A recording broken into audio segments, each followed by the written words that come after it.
So something very strange happened to me a few years ago. Because I can't tell it without giving away some identifiable information, I can't say exactly where it happened, but it was a major US city. I don't think I'm in any danger from telling this story, I just have a very good reason to be cautious. I've been furloughed during the 2020 pandemic, and my stimulus check was starting to run out.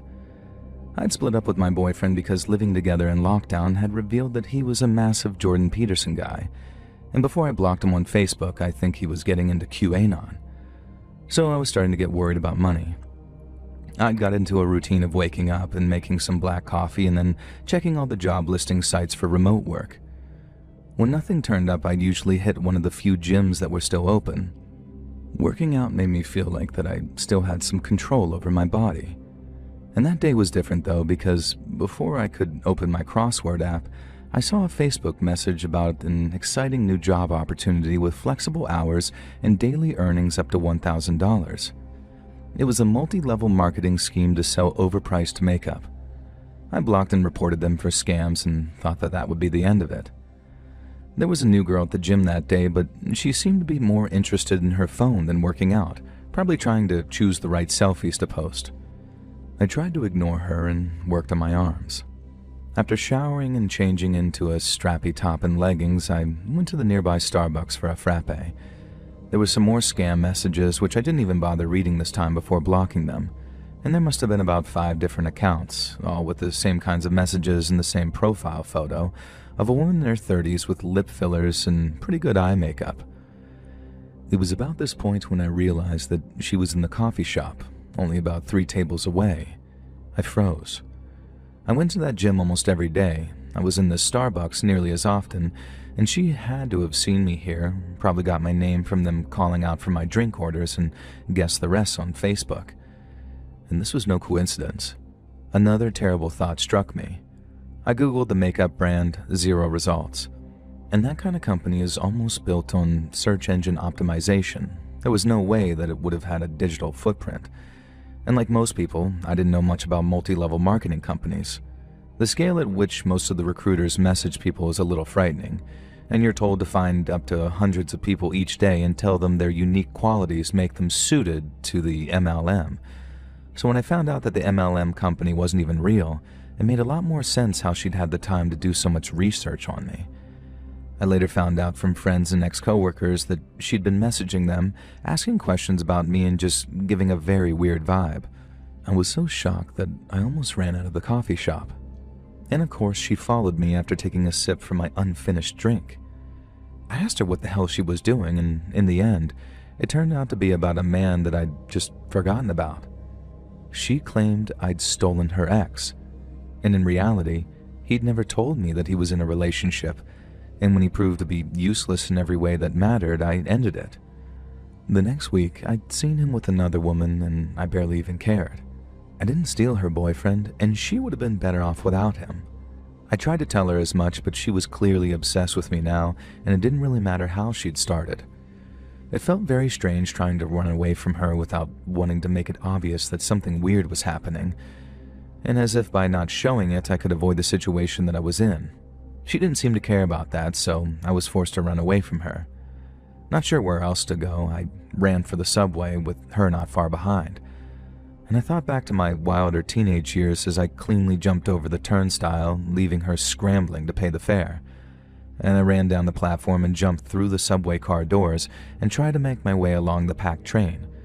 Just as the doors were closing, she made it into the car, and I waved at her as the train started to move and walked back up the steps to get a cab home. I don't have my name on any social media accounts now, and I deleted most of them. Even if you could work out who I am from this, you'll never find me online. I don't really take selfies anymore, not on any public accounts, and of course I got multiple restraining orders on her, but I still don't want to take any chances. Unless she's gotten the help she needs, then she's probably stalking someone else right now. I have a very close friend who tells me I need to move because I resent having to keep a file on my own stalker. And I'm only writing this because I think if she escalates again, that she might get caught.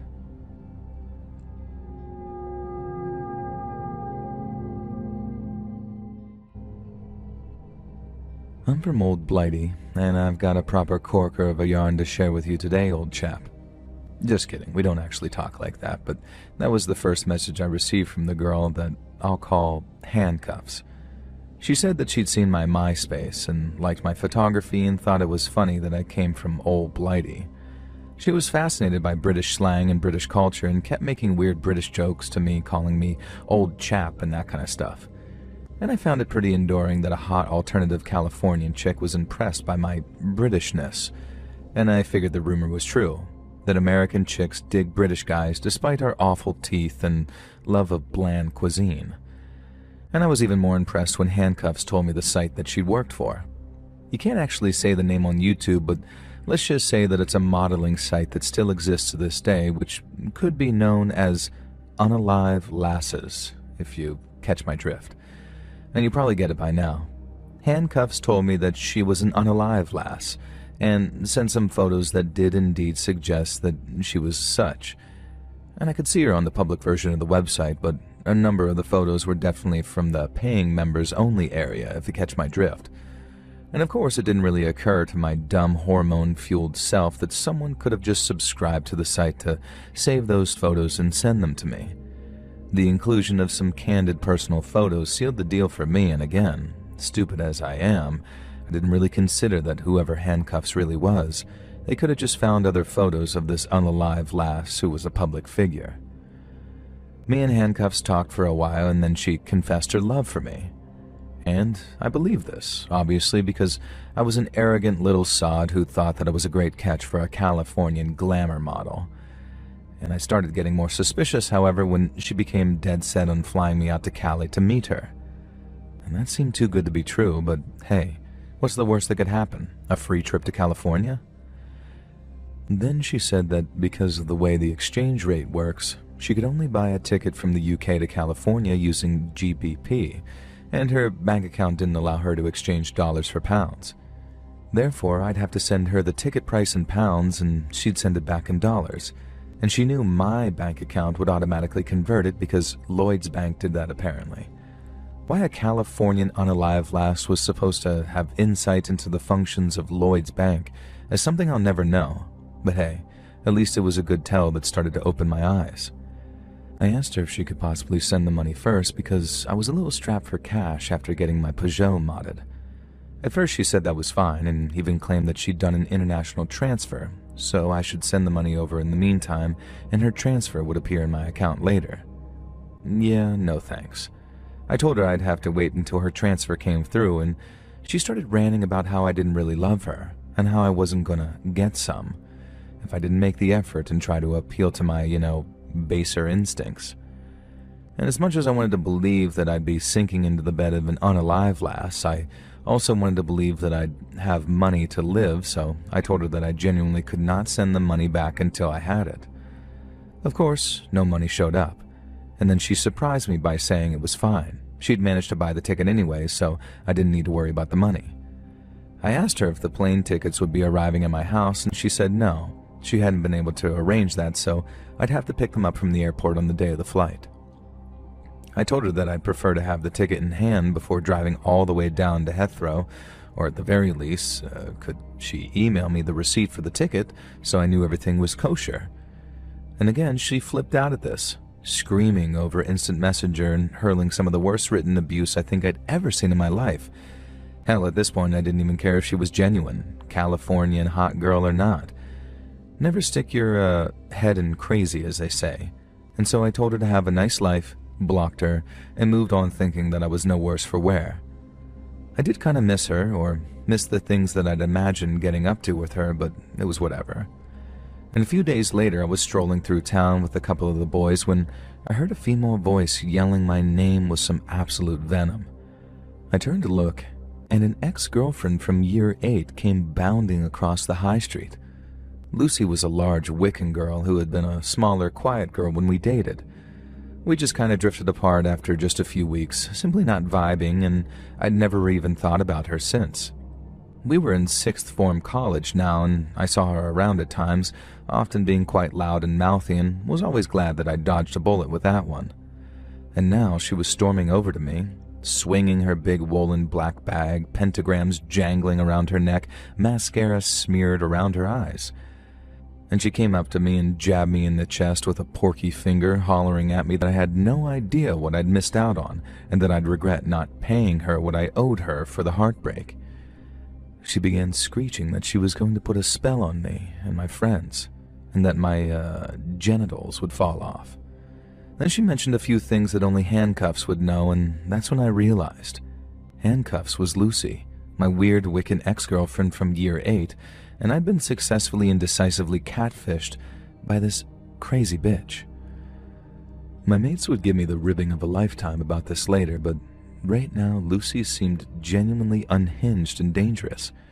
She was talking as if she genuinely believed that she was Handcuffs and had at least summoned or manifested her, and that if I'd just sent her the money to pay her rent, then everything would have been forgiven and we could have gone back to being in love.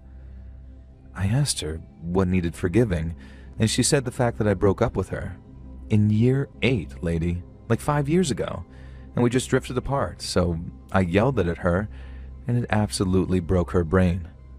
Lucy full-blown leaped on me, slamming me to the floor, and I felt my head hit the side of a granite bench as I fell, and blood began to trickle from my skull.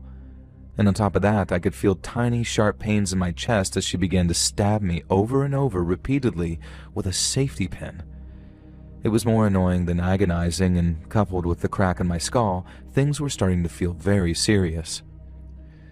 I felt my friends dragging Lucy off me, and the next thing I knew, I was waking up in a hospital. Lucy had accidentally fractured my damn skull when she'd pushed me, and I had a massive bleed on my brain. My chest was also really sore from being stabbed by a damn safety pin, and my parents told me that Lucy was absolutely mortified about nearly killing me.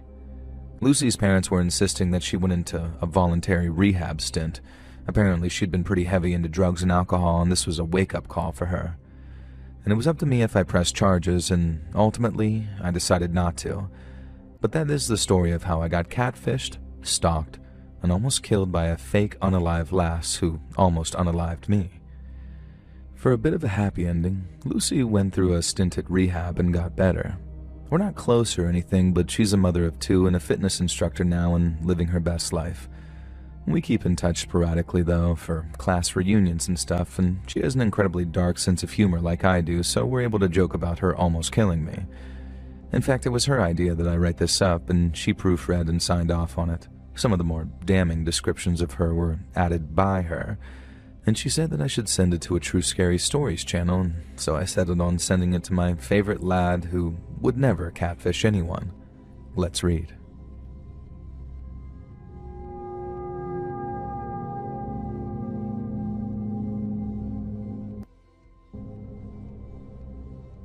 So I've been a listener for a long time, and I've come into your live streams sometimes, and I'm ashamed to say that I've left a few comments laughing at some of the submitting authors for being idiots. I've always felt a bit guilty about it because deep down I know that I'm just projecting. As about 8 years ago, I got myself into a situation with a weird internet creeper, and I know it really was my own doing. I guess it's easier to take out my frustrations on others than admit fault. My friend Allison warned me about this guy named Jeff. And yeah, it was my own stupid fault. I admit that up front. And Allison told me, "Hey Shan, I met this guy on such and such Facebook group, and he started being all weird and intense with me." And she told me he was into swords and horror and all sorts of edgelord things. She told me that Jeff had mentioned me a few times and that he thought I was interesting. She said she thought he'd been trying to hit me up next. And she was right. He did.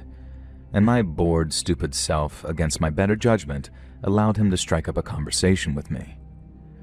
If you've ever been on the internet at all anytime between the 2000s and the late 2010s, you'll know guys like Jeff. Intense, serious, quick-to-anger anime fans who love The Killing Joke, Sin City, Firefly, and Arma. They hate the MCU and any mainstream superhero thing. They claim to be huge comic book fans, but get all their information from the Nolan Batman movies. They're an embarrassment to genuine comic book fans and nerds and people who understand why the Joker actually is a cool character, instead of why meme lord incels think he is. True ones understand. And Jeff was not a true one. His favorite game of all time was BioShock Infinite, and this is not to insult that game, but it is relevant and will come up later. And when Jeff started talking to me, it wasn't actually as bad as I expected. He was surprisingly fairly interesting. He had a rudimentary interest in the same things I did, the same comics, movies, anime, and video games. And at first, the cracks didn't show. But then the more he talked about these things, the clearer it became that he was getting all his information from probably Wikipedia or a handful of movie adaptations. He'd make definitive, sweeping statements about media that was just completely wrong or misinformed. For example, he went on about how Batman was his favorite superhero because all of his rogue gallery was totally grounded and normal, nothing weird or comic booky. And this was only true in the movie adaptations, but to an OG Batman comics fan, it's a ridiculous thing to say. I made the mistake of pointing this out to him, and he got super mad and started yelling at me that the comics didn't really count, Weird. Now, I only knew Jeff online, thank God, but every time I'd come online, I'd find lengthy messages from him. After just a week of knowing him, he'd write elaborate essays about how close we were and how much I meant to him and how grateful he was to know someone like me. We had known each other for probably a week at that point. The close friendship he'd imagined in his head soon seemed to sway towards the suggestion of a relationship. I had absolutely no romantic interest in this guy and had made it very clear to him that I wasn't looking, but it was like he heard what he wanted to hear. Multiple times he tried to impress me by crowing on about how he had to break the heart of his last girlfriend because she wanted to sleep with him, and he'd lectured her about how that was inappropriate. When I asked why it was inappropriate, he let slip that he, in his early 30s, had been dating a 16-year-old girl. Not just online either. They were dating in person. And he very smugly told me that he wouldn't sleep with her because it was illegal, though, and she was a bad person for wanting to get with him. Okay, buddy. That's the child at fault for sure, I bet. And this is when I decided that I didn't really want to be friends with this weirdo anymore. And one time I told him I was sick and that I wouldn't be online for a while. And after 5 days of frantic messages from him, I kind of snapped and said, "Dude, I was sick." And he kept replying saying, "I knew it. I just knew it." And then proceeded to ramble on about how we had a freaking psychic connection and how he had the same thing with his beloved grandmother and could always tell when something was wrong with a loved one, so he had simply been able to tell that I wasn't okay. Oh right, it was a psychic connection and not the fact that I literally told you 5 days ago. Next, when I wouldn't reply, he began sending me messages saying that he was having severe chest pains and then narrating his journey to the emergency room and leaving vague hints that he had only hours or minutes left to live. The first time, I stupidly fell for it, and then he would simply do it every time he wanted attention. But there was never any follow-up to these medical disasters. An absolute clown man. And when that stopped working, he began to spin sob stories about various elderly relatives he lived with who were on death's door. The problem was, he couldn't remember the stories that he'd spun. So one month it was his beloved granddad who'd raised him who was dying, but the next month it was his grandmother, and then it was his brother, and then his dad, and none of them ever actually did die, and most of them never even got mentioned again. It also contradicted the fact that he previously told me that he lived with a roommate who stole a ton of money off of him but still lived with him, and also that he lived alone. It was just completely nonsensical gibberish, all designed to evoke sympathy. He'd write lengthy attention-seeking diatribes on Facebook about how everyone he knew always wanted to take from him, and how he was an untapped well of positivity and generosity, who was literally incapable of being mean, that he genuinely had some kind of condition that meant that he couldn't be unpleasant to people. And yet somehow he was always managing to condemn women and girls for their behavior, choice of dress, etc., or calling other people fake fans of things he liked, even though he had the most rudimentary understanding of most things. And eventually, it all became too much for me. He'd go on these rants about how desire was disgusting and inappropriate, but also keep trying to hit on me. He'd send me random poorly lit photos of himself. Nothing risque even, just weird photos of him in a hat, and then ask for lengthy opinions on how good he looked, and if he felt like I hadn't said enough, he'd just keep pressing and pressing. Now again, let me stress that I met this guy online for about 6 weeks, and in the end, I told him that things were way too intense for me, and that while I'd be happy to try a friendship with him, we just didn't have the same kind of relationship where we were actually close BFFs or more like he seemed to keep insisting. This was, of course, my fault, and he lost it with me, getting ragey and angry at the fact that I'd said that I was willing to be his friend. Now, why would I say that if I wasn't? I tried to explain to him that being someone's friend doesn't involve constant trauma-dumping, attention-seeking, and claims of psychic bonds. But he was having none of it. He started swearing and cursing at me, so I blocked him. Later, he messaged me on Steam apologizing for what he was about to do. It wasn't clear whether he was going to do something to himself or to me. I wasn't too concerned about the latter, though. We lived in totally different countries, and he was far too broke to fly here and do anything to me. Of course, nothing came of it because guys like him are all terror and bluster. And instead, he posted a huge rant on Facebook about how if you have a beautiful songbird in a cage, it's your duty to let her fly free. It was a quote from BioShock Infinite, and he decided I was Elizabeth from BioShock and he was, I don't know, her dad? Yeah, way to make it even more creepier, pal. It was a pretty terrifying experience, even if I can look back on it and laugh at him. Having someone that toxic in your life is horrible, and I severely learned my lesson about believing people like this are interesting. And I hope the same can be said for my third friend who decided to befriend Jeff even after all of what I told her. And last I heard, she'd cut him off because he was trying to convince her to cheat on her husband with him.